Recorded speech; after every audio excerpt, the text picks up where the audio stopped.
In the ancient land of Israel, during one of the darkest periods in its history, the nation stood at a crossroads between faith and apostasy.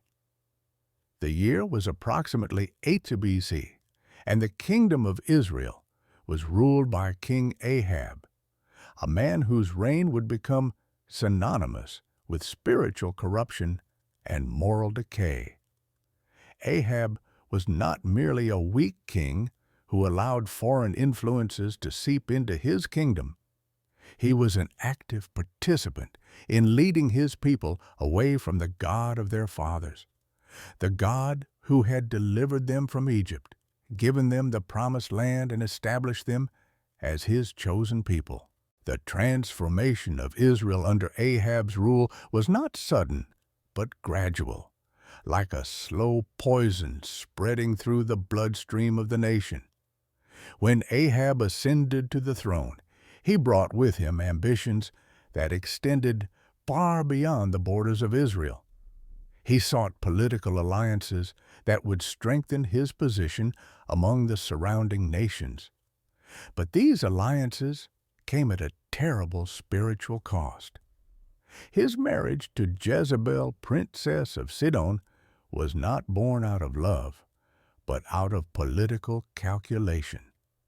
This union would seal a treaty between Israel and the Phoenicians, bringing economic prosperity and military security. But it would also open the floodgates to spiritual contamination that would threaten the very soul of the nation. Jezebel was not merely a foreign princess adapting to life in a new land. She was a zealous missionary for her pagan gods, particularly Baal, the storm god of the Canaanites. From the moment she set foot in Samaria, the capital of Israel, she began a systematic campaign to transform the religious landscape of the kingdom. She brought with her hundreds of priests and prophets of Baal, establishing temples in high places throughout the land. These were not quiet private shrines for personal devotion.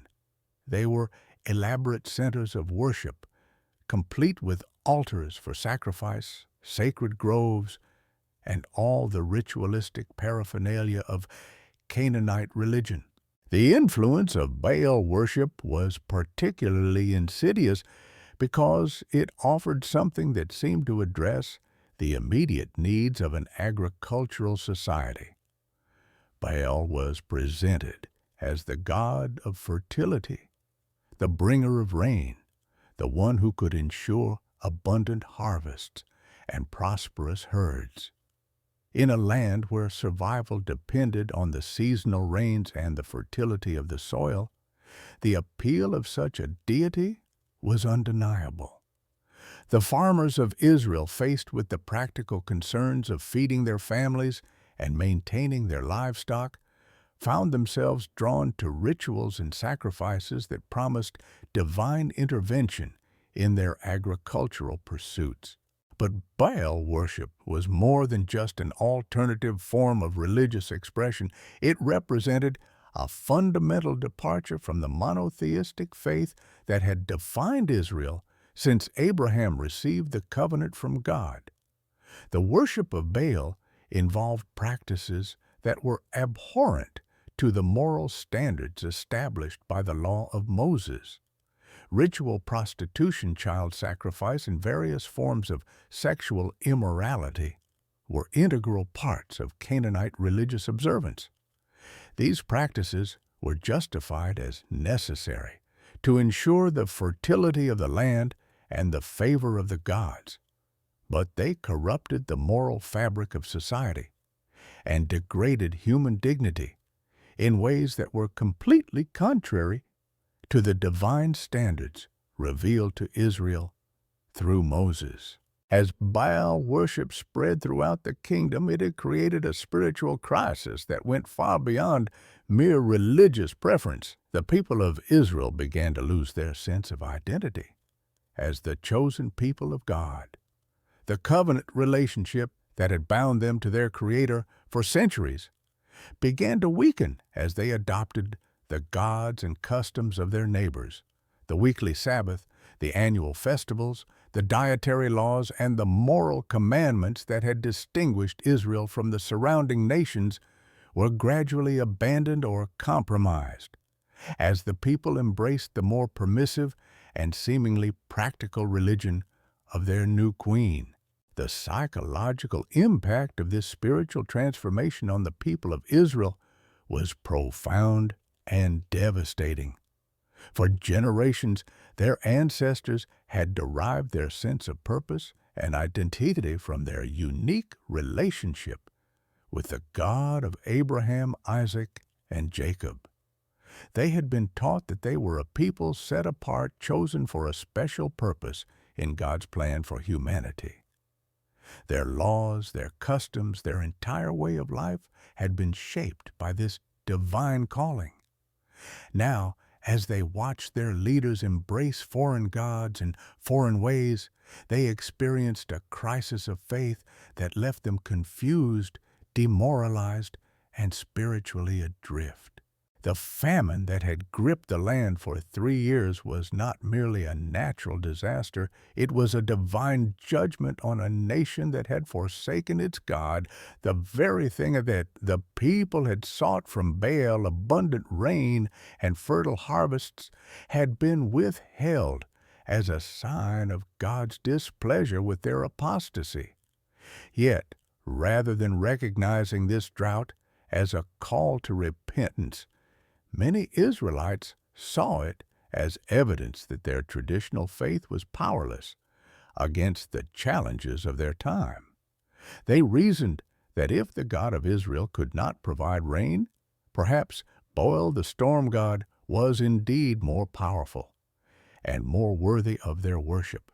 This crisis of faith created a deep psychological division within the heart of many Israelites.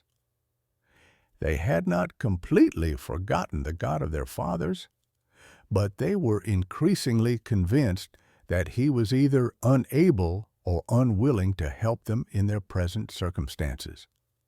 Some maintained an outward adherence to the traditional forms of Israelite worship, while secretly participating in Canaanite rituals, hedging their bets, in the hope that one of their gods would eventually respond to their desperate prayers. Others abandoned their ancestral faith entirely, concluding that the promises of God were empty and that survival required embracing the religious practices of their more prosperous neighbors. The moral decay that accompanied this spiritual apostasy was evident in every aspect of Israelite society. The justice system became corrupt as judges accepted bribes and showed favoritism to those who could afford to buy their verdicts. The poor and vulnerable were exploited by the wealthy and powerful, who no longer felt bound by the divine commandments to care for the widow, the orphan, and the stranger. Sexual immorality became commonplace as the boundaries established by God's law were discarded in favor of the more permissive attitudes associated with Canaanite culture. The priests and Levites, who had been appointed as spiritual leaders and teachers of the people, found themselves marginalized and persecuted. Many were forced to flee to Judah or go into hiding to escape the systematic campaign to eliminate the worship of the God of Israel. The temples and altars dedicated to the Lord were destroyed or converted to serve the worship of Baal and other pagan deities. The teaching of the law ceased in many communities as the scrolls containing God's commandments were confiscated and destroyed by Jezebel's agents. In this atmosphere of spiritual darkness and moral confusion, the people of Israel lived in constant fear and uncertainty. They had abandoned the God who had promised to protect and provide for them, but their new gods had proven unable to deliver on their promises. The famine continued to ravage the land. Children died of hunger and disease, and the social fabric of the nation continued to unravel. Yet they felt trapped by their circumstances, unable to return to their former faith because they had gone too far in their apostasy, and unable to find satisfaction in their new religion because it had failed to meet their expectations. The psychological state of the nation during this period was one of collective despair, masked by desperate attempts to maintain the appearance of normalcy. People went through the motions of their daily lives, but underneath the surface, they were consumed by anxiety about the future, guilt about their spiritual failures, and confusion about what they should believe or whom they should worship. They had lost their anchor, their sense of absolute truth and moral certainty, and they were drifting on a sea of relativism and pragmatism that offered no solid ground on which to build their lives. It was into this spiritual wasteland that God would send his prophet Elijah, a man whose unwavering faith and courageous obedience would serve as a beacon of hope for a nation that had lost its way. But before that dramatic confrontation on Mount Carmel, the stage had to be set, the characters introduced, and the stakes made clear. The people of Israel were not merely choosing between two different religious systems. They were choosing between life and death, between truth and falsehood, between the God who had created and redeemed them, and the false gods who could only deceive and destroy. The story of Elijah on Mount Carmel is not just an ancient tale of religious competition. It is a timeless drama that speaks to every human heart that has ever struggled with doubt, fear, and the temptation to abandon faith in favor of what seems more practical or popular. It is a story about the power of unwavering trust in God, even when circumstances seem to suggest that such trust is foolish or futile. It is a story about the courage required to stand alone against the crowd when truth and righteousness are at stake. And it is a story about the faithfulness of God who never abandons his people, even when they abandon him, but who works through faithful servants to call them back to the relationship for which they were created. As we begin to unfold this remarkable narrative, we must understand that every character in this drama represents something larger than themselves. King Ahab represents the compromise and moral cowardice that leads to spiritual destruction. Queen Jezebel represents the active opposition to God that seeks not merely to ignore divine truth, but to eliminate it entirely. The people of Israel represent the human tendency to follow the crowd and seek the path of least resistance, even when that path leads to disaster. And Elijah represents the faithful remnant, those who are willing to stand for truth, regardless of the cost, trusting that God will vindicate his word and his people in his time and in his way. The lessons contained in this ancient story are as relevant today as they were 3,000 years ago. In every generation, in every culture, in every human heart, the same fundamental choice must be made. Will we serve the true and living God, or will we bow down to the false gods of our age?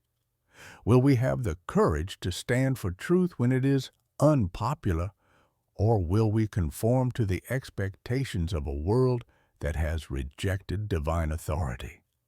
Will we trust in God's promises even when circumstances seem to contradict them?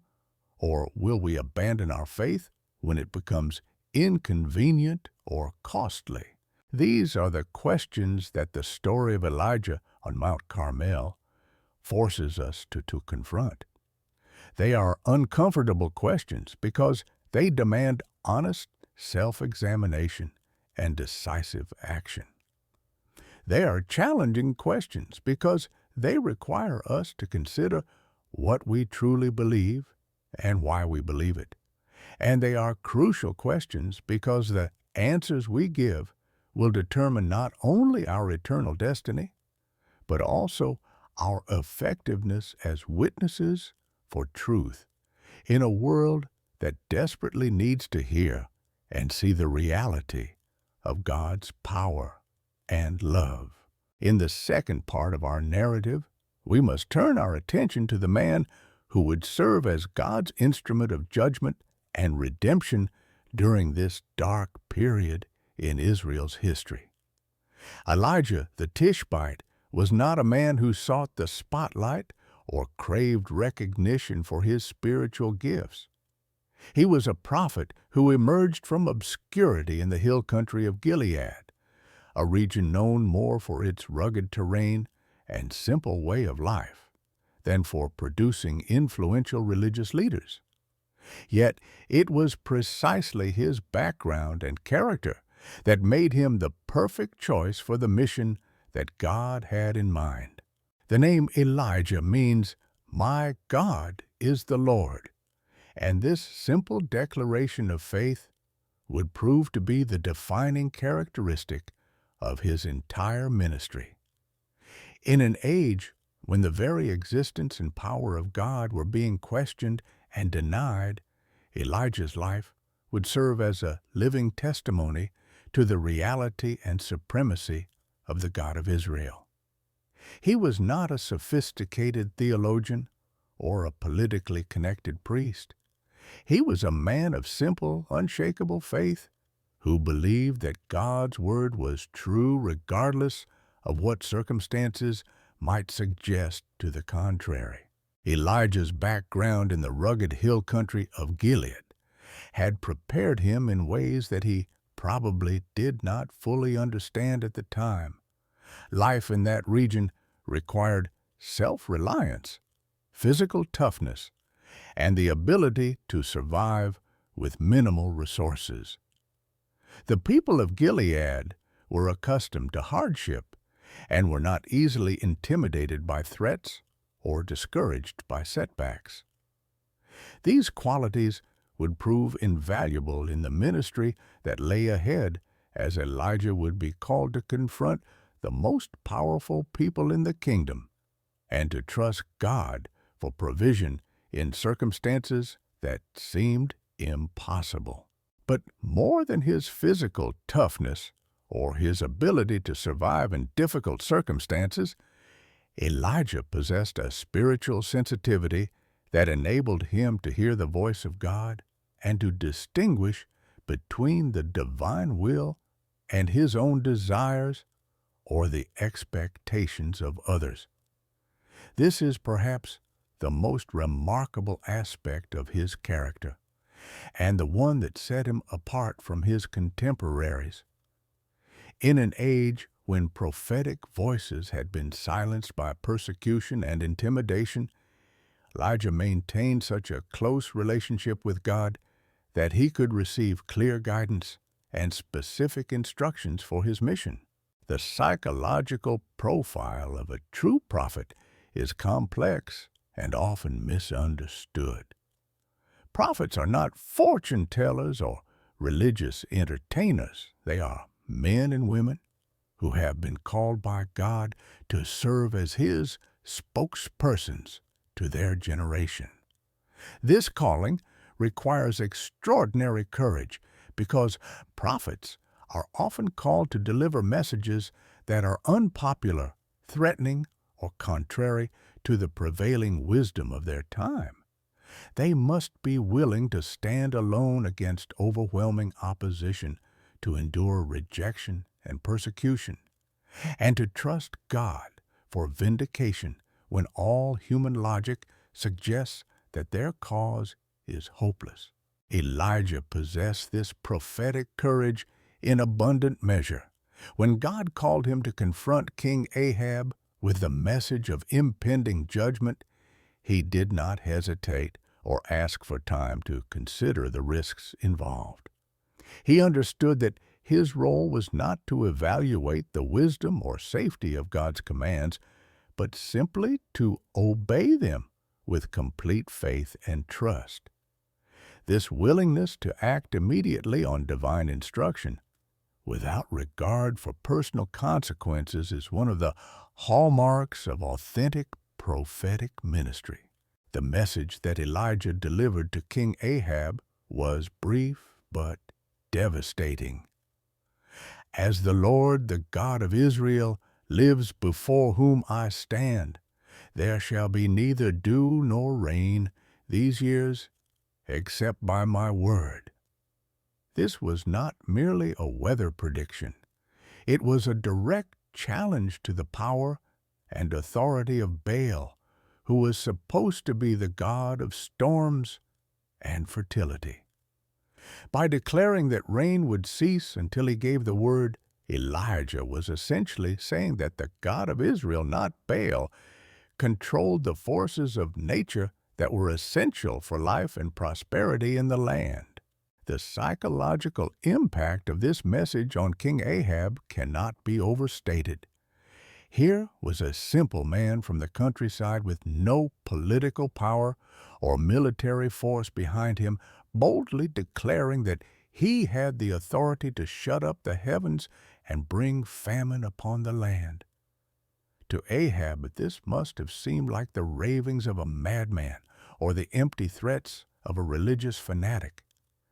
Yet there was something in Elijah's manner, something in the quiet confidence with which he delivered his message, that made it impossible to dismiss him entirely. From a human perspective, Elijah's confrontation with King Ahab appeared to be an act of supreme foolishness. He had no army to back up his words, no political allies to protect him from retaliation, and no apparent means of escape if the king decided to have him arrested or executed on the spot. Yet Elijah's courage was not based on human resources or political calculations. It was grounded in his absolute confidence in the character and power of God. He knew that he was not acting on his own authority, but as the representative of the Creator of the universe, and that knowledge gave him a boldness that no earthly threat could shake. The lesson that Elijah's courage teaches us is one that every believer needs to learn. True spiritual courage is not the absence of fear, but the willingness to act in obedience to God despite our fears. Elijah was undoubtedly aware of the risks involved in confronting the king, but he was more concerned about obeying God than about protecting himself. This kind of courage cannot be manufactured through human effort or positive thinking. It is a gift of the Spirit that comes to those who have learned to trust God completely. After delivering his message to King Ahab, Elijah did not linger at the palace to see the king's reaction or to engage in further theological debate. God had given him specific instructions to withdraw to the brook Cherith, where he would be miraculously sustained during the famine that was about to begin. This withdrawal was not an act of cowardice, but of strategic obedience. Elijah understood that his role was not to force acceptance of his message, but simply to deliver it faithfully, and then trust God for the results. The period that Elijah spent in hiding at the brook Cherith was a time of testing and preparation that was essential for the greater challenges that lay ahead. During this time, he experienced firsthand the miraculous provision of God, as ravens brought him bread and meat twice daily, and the brook provided water for his needs.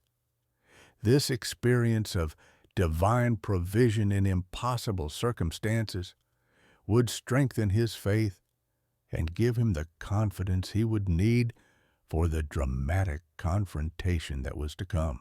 But perhaps more importantly, this time of solitude and dependence on God gave Elijah the opportunity to deepen his relationship with the Lord and to receive the spiritual preparation that would be necessary for the public ministry that awaited him. Prophetic ministry is not just about delivering messages. It is about representing God's character and demonstrating His power to a world that has forgotten or rejected Him. This requires a level of spiritual maturity and intimacy with God that can only be developed through extended periods of prayer meditation and complete dependence on divine provision. The 3 years of famine that followed Elijah's pronouncement served multiple purposes in God's plan for Israel's redemption. On one level, it was a judgment on the nation's apostasy and a demonstration that the God of Israel, not Baal, controlled the forces of nature. The very thing that the people had sought from their false god, abundant rain and fruitful harvests, was withheld by the true God as a sign of His displeasure with their unfaithfulness. But the famine was also a mercy designed to bring the people to their senses and create conditions that would make them receptive to the message of repentance and restoration that Elijah would eventually bring.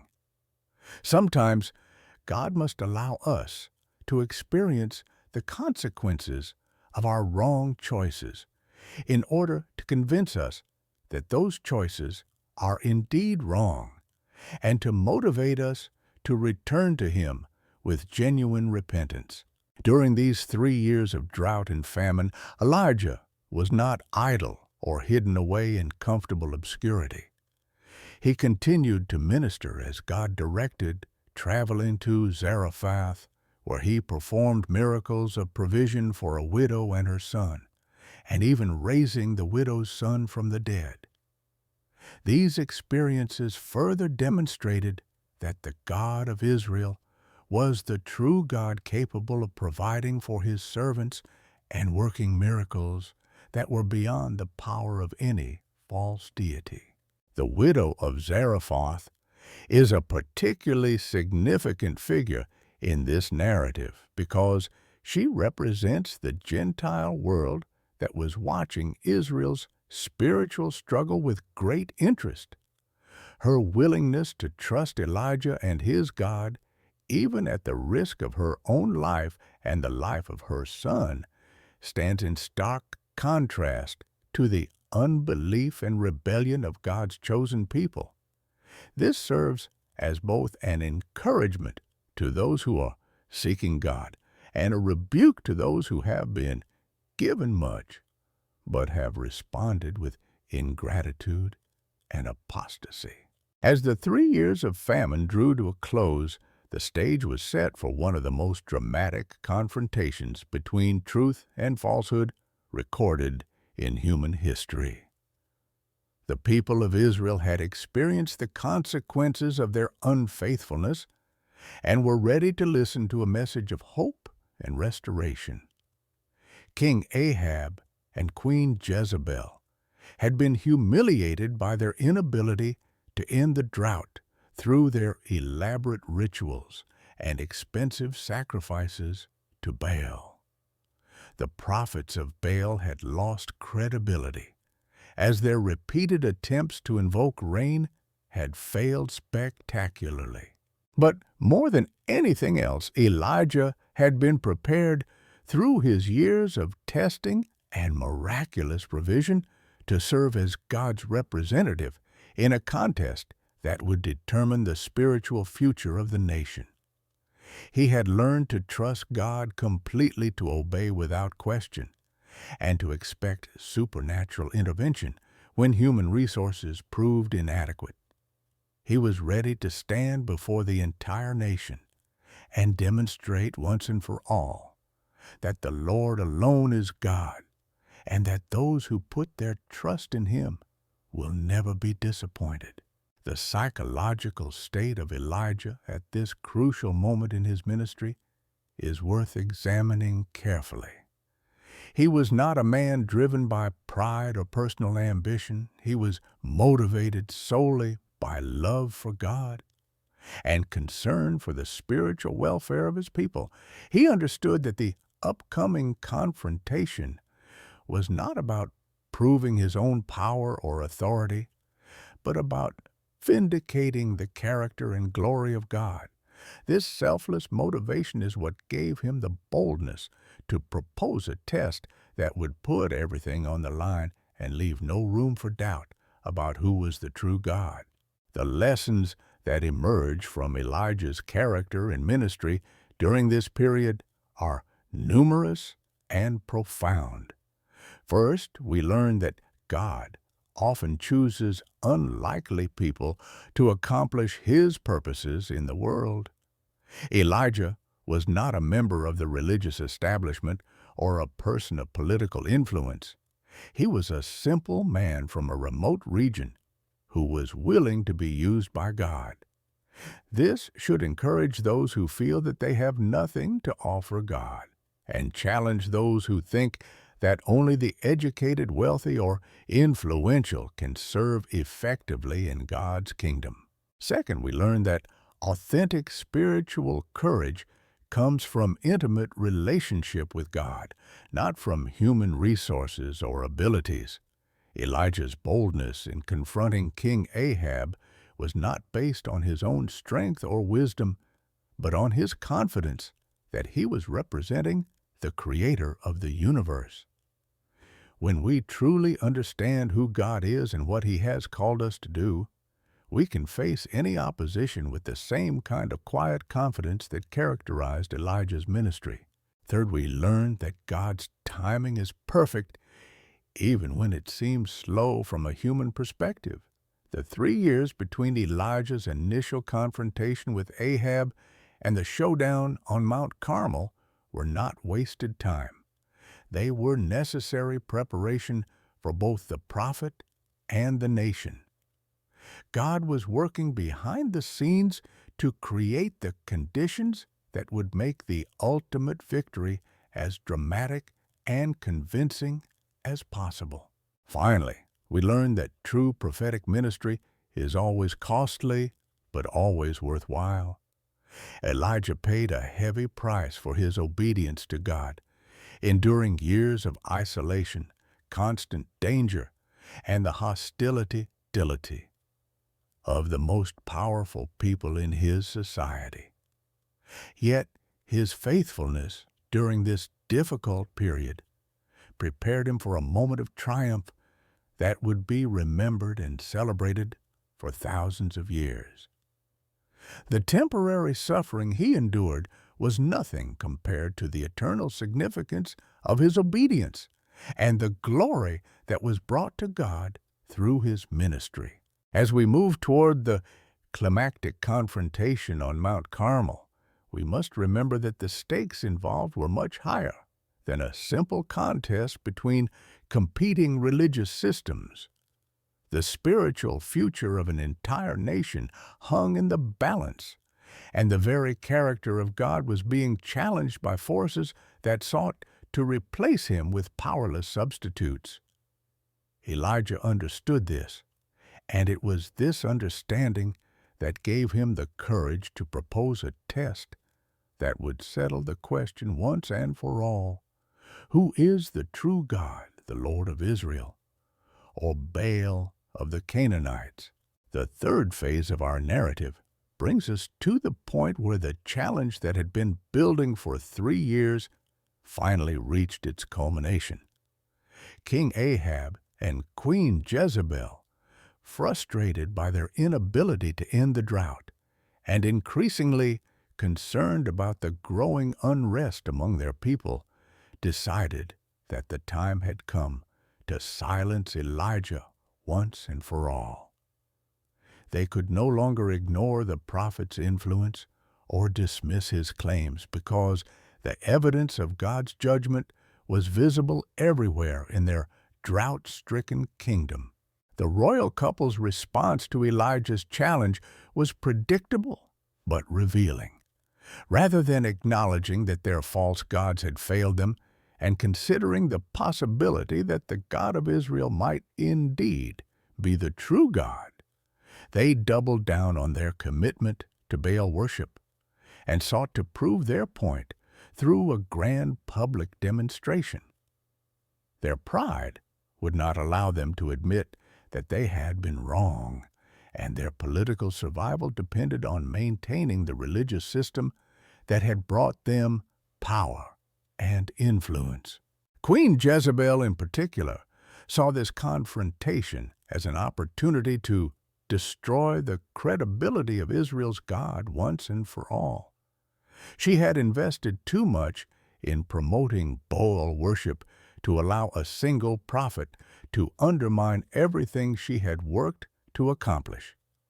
From her perspective, if she could demonstrate that Baal was more powerful than the God of Israel in a public contest, she could eliminate the last vestiges of resistance to her religious revolution and secure her position as the undisputed religious authority in the kingdom.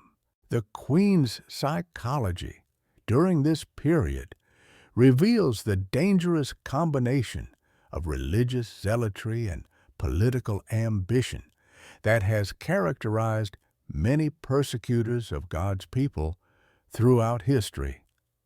She was not merely defending a religious preference. She was fighting for her very identity and purpose in life.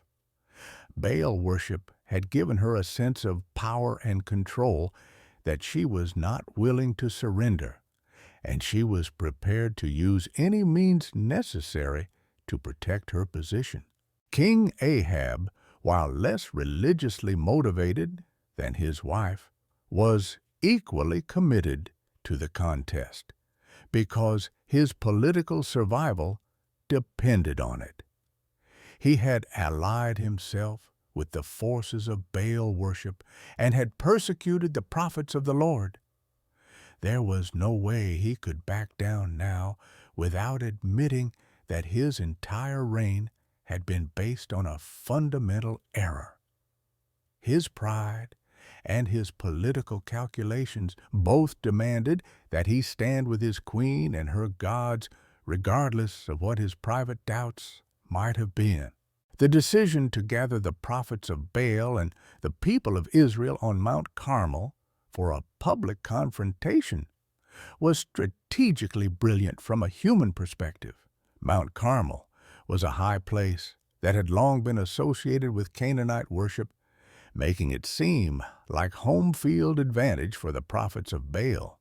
The mountain's elevation would make it visible from great distances, ensuring that news of the contest would spread rapidly throughout the kingdom.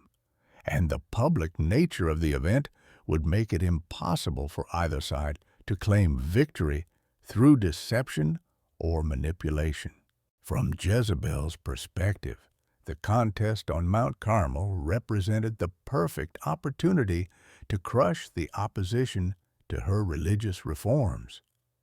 She would bring 450 prophets of Baal and 400 prophets of Asherah, an overwhelming display of religious authority that would demonstrate the superiority of her gods.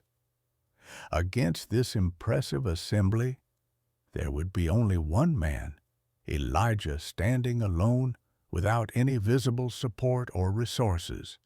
The outcome seemed predetermined in her favor, but Queen Jezebel had made a fundamental miscalculation that would prove to be her undoing.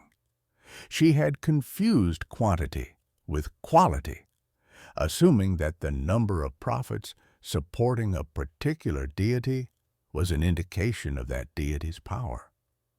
She had also failed to understand that the contest was not really between Elijah and her prophets. It was between the living God and dead idols, between truth and falsehood, between the creator of the universe and the imaginations of human hearts. The people of Israel found themselves in an extremely difficult position during this period. They had been torn between competing loyalties for years, trying to maintain some connection to their ancestral faith while accommodating the religious preferences of their rulers. Many had participated in Baal worship not out of conviction, but out of pragmatic concerns for their economic and social survival. Others had maintained a private commitment to the God of Israel while outwardly conforming to the expectations of the dominant culture. The psychological state of the Israelite population at this crucial moment was characterized by confusion, fear, and desperate hope. They were confused because they had been exposed to conflicting religious messages and were no longer sure what to believe. They were afraid because they understood that the outcome of the contest on Mount Carmel would have serious consequences for their future, and they were hopeful because they sensed that this confrontation might finally provide the clarity and resolution that they had been seeking for so long. Some Israelites had never completely abandoned their faith in the God of Abraham, Isaac, and Jacob, but they had been intimidated into silence by the persecution that had been directed against those who remained loyal to the traditional religion. These secret believers were particularly eager for the contest to take place because they hoped that a demonstration of God's power would vindicate their faith and give them the courage to openly declare their allegiance once again. Others had been genuinely converted to Baal worship and were confident that their God would prove superior to the God of Israel. They had been convinced by the arguments of the Baal prophets that the drought was evidence of the superiority of their storm god, and they expected that this contest would provide the final proof that their conversion had been wise and justified. But the largest group among the Israelites were those who were genuinely undecided about which God to serve. They had been influenced by both religious systems and were looking for some decisive sign that would help them determine where their ultimate loyalty should lie. These people were not necessarily lacking in sincerity or spiritual hunger. They were simply overwhelmed by the competing claims and contradictory evidence that surrounded them. The announcement that a contest would be held on Mount Carmel to determine which deity was truly God created an atmosphere of intense anticipation and anxiety throughout the kingdom. Word spread rapidly from village to village, carried by merchants, travelers, and official messengers who proclaimed the king's command that representatives from every community should gather on the appointed day to witness the confrontation. For many Israelites, this announcement came as a tremendous relief because it promised to resolve the spiritual uncertainty that had plagued them for years. They would finally have an opportunity to see for themselves which God was real and which was false. The ambiguity and confusion that had characterized their religious life would be replaced by clear, undeniable evidence that would enable them to make informed decisions about their faith. But for others, the announcement filled them with dread because they realized that the contest would force them to take key stays in a way that might prove costly or dangerous. Those who had been trying to hedge their bets by maintaining connections to both religious systems would be required to make a clear choice, and there was no guarantee that they would choose correctly. The prophets of Baal, meanwhile, were supremely confident in their ability to demonstrate the power of their God. They had been assured by Queen Jezebel that they would have every advantage in the contest, and they believed that their superior numbers, their elaborate rituals, and their home field advantage on Mount Carmel would ensure their victory. They had spent years developing their techniques for invoking supernatural power, and they were eager for the opportunity to display their skills before the entire nation. These false prophets had convinced themselves that their rituals and sacrifices had genuine power to influence the spiritual realm. They believed that their God was real and responsive to their worship, and they had interpreted various natural phenomena and coincidences as evidence of Baal's favor and intervention. Their confidence was not entirely manufactured. It was based on their sincere belief in the reality and power of their deity. The psychology of false prophets is always complex and often tragic. Many of them are not conscious frauds who deliberately deceive others for personal gain. They are sincere believers in false systems who have been deceived themselves. They have invested their lives and identities in religious practices that promise power and significance, but ultimately deliver only emptiness and disappointment. Their tragedy is not just that they are wrong, but that their wrongness prevents them from experiencing the truth and reality that they are actually seeking. As the appointed day approached, the tension throughout the kingdom became almost unbearable. Families were divided as members chose different sides in the upcoming contest. Business was disrupted as people prepared to travel to Mount Carmel. The very air seemed charged with anticipation as everyone wondered what would happen when the two opposing religious systems finally faced each other in direct competition. Elijah, during this period of preparation, maintained his characteristic calm and confidence. He understood that the contest was not really about his abilities or reputation, but about God's glory and the spiritual welfare of his people. He spent his time in prayer and meditation, seeking God's guidance for the specific details of the confrontation and preparing his heart for whatever might come. The prophet's psychology during this crucial period reveals the difference between human confidence and divine faith. Elijah was not confident in his own abilities or resources. He was confident in God's character and promises. He knew that God had called him to this moment and that God would not allow his name to be dishonored or his people to be led astray. This confidence was not based on presumption or wishful thinking, but on his intimate knowledge of God's faithfulness and power.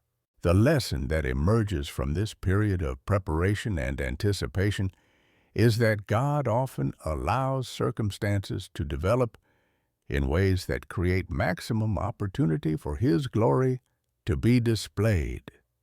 The 3 years of drought had prepared the hearts of the people to recognize their need for divine intervention. The pride and arrogance of Ahab and Jezebel had reached the point where they were ready to risk everything on a public contest. The false prophets had become so confident in their abilities that they were willing to put them to the ultimate test. All of these factors combined to create the perfect conditions for a demonstration of God's power that would be so clear and dramatic that no one could doubt its significance. This is how God often works in human history, allowing human pride and rebellion to reach their peak before intervening in ways that vindicate His truth and restore His people to right relationship with Him. The challenge that King Ahab and Queen Jezebel had accepted was not just a religious contest. It was a moment of divine judgment that would determine the spiritual direction of an entire nation. The stakes could not have been higher, and the outcome would reverberate through history for generations to come. As the day of confrontation approached, both sides prepared for a battle that would settle, once and for all, the question of who deserved the worship and allegiance of the people of Israel. The fourth phase of our narrative takes us to the actual planning and preparation for the confrontation that would take place on Mount Carmel. This was not a spontaneous event that arose out of momentary passion. It was a carefully orchestrated encounter that required detailed planning and precise execution. Elijah, under divine guidance, had to consider every aspect of the contest to ensure that the results would be unambiguous and that God's glory would be clearly displayed. The choice of Mount Carmel as the location for this confrontation was strategically perfect for several reasons. The mountain was located near the Mediterranean coast, making it accessible to people from throughout the northern kingdom of Israel. Its elevation made it visible from great distances, ensuring that news of what transpired there would spread rapidly throughout the region. The mountain had long been associated with Canaanite worship, particularly the worship of Baal, making it seem like an appropriate venue for a contest involving the storm god. But perhaps most importantly, Mount Carmel was a place where the power of the true God had been demonstrated before. It was part of the promised land that God had given to His people, and its very existence testified to His creative power and ongoing provision. By choosing this location, Elijah was essentially saying that no place was too sacred to the false gods to be reclaimed for the worship of the true God. The psychological impact of the location on all participants cannot be overstated. For the prophets of Baal, Mount Carmel represented a home territory where their God should be most responsive to their prayers and most willing to demonstrate His power. They approached the contest with confidence, believing that they would have every possible advantage in this setting. For the people of Israel, Mount Carmel was a neutral site that seemed fair to both sides. They could not accuse either party of choosing a location that gave them an unfair advantage. This was important because the legitimacy of the contest depended on the perception that both sides were competing under equal conditions. For Elijah, Mount Carmel was simply another place where the God of Israel could demonstrate His sovereignty and power. He understood that the true God was not limited by geography or circumstances, and that His power would be equally effective anywhere in creation. The location was strategically important for practical reasons, but it had no bearing on the spiritual outcome of the contest. The detailed planning that went into the contest reveals Elijah's wisdom and his understanding of human psychology. He proposed a test that would be simple enough for everyone to understand, but dramatic. In the ancient land of Israel, during one of the darkest periods in its history, the nation stood at a crossroads between faith and apostasy. The year was approximately 850 BC, and the kingdom of Israel was ruled by King Ahab, a man whose reign would become synonymous with spiritual corruption and moral decay. Ahab was not merely a weak king who allowed foreign influences to seep into his kingdom. He was an active participant in leading his people away from the God of their fathers, the God who had delivered them from Egypt, given them the promised land, and establish them as his chosen people. The transformation of Israel under Ahab's rule was not sudden, but gradual, like a slow poison spreading through the bloodstream of the nation. When Ahab ascended to the throne, he brought with him ambitions that extended far beyond the borders of Israel. He sought political alliances that would strengthen his position among the surrounding nations. But these alliances came at a terrible spiritual cost. His marriage to Jezebel, princess of Sidon, was not born out of love, but out of political calculation. This union would seal a treaty between Israel and the Phoenicians, bringing economic prosperity and military security. But it would also open the floodgates to spiritual contamination that would threaten the very soul of the nation. Jezebel was not merely a foreign princess adapting to life in a new land. She was a zealous missionary for her pagan gods, particularly Baal, the storm god of the Canaanites. From the moment she set foot in Samaria, the capital of Israel, she began a systematic campaign to transform the religious landscape of the kingdom. She brought with her hundreds of priests and prophets of Baal, establishing temples and high places throughout the land. These were not quiet private shrines for personal devotion. They were elaborate centers of worship, complete with altars for sacrifice, sacred groves, and all the ritualistic paraphernalia of Canaanite religion. The influence of Baal worship was particularly insidious because it offered something that seemed to address the immediate needs of an agricultural society. Baal was presented as the god of fertility, the bringer of rain, the one who could ensure abundant harvests and prosperous herds. In a land where survival depended on the seasonal rains and the fertility of the soil, the appeal of such a deity was undeniable. The farmers of Israel, faced with the practical concerns of feeding their families and maintaining their livestock, found themselves drawn to rituals and sacrifices that promised divine intervention in their agricultural pursuits.